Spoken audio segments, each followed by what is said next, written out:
An bhfuil uair na cinniúna buailte le the Sunday game. Táin bhris an tanach náthimh. Na Shannon Doody, Des Cahill, Colm O'Rourke, Pat Spillane agus Kevin McStagg bailú loha ó the Sunday game. Ian na níos óige, Aul Tomás O'Shea, caithfh gaipíní le halagra caiides mánaíocht an dánaí chomá. An bhfuil uair na cinniúna buailte leis a glársa chud de glú is de nach na tíre é. Tá sé ach réile ó éige 7 agus cheantas na chláidir seanna bhunaithe nánach broc. Jim Carney agus Sean Óga Calacháinna bhíoch na bhuna de sach, ach do bhránagann siad Michael Lester agus Des Cahill a holaí míad leis an glár. Bí míad á cháine agus á bhola ar a seall. Cuoinnig an mús a bhí an fé cheol suhananta an chláir in 2004. Tá cad é bús an isan fé céthúcaigh i gcórbachtar Des agus céhéad na híana nómhaigh le fiscint.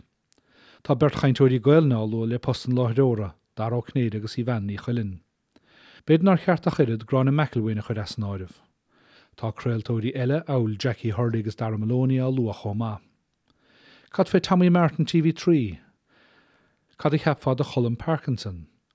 Cad fé rinne de bheitheil second captains, nó an bheitheil ar fad.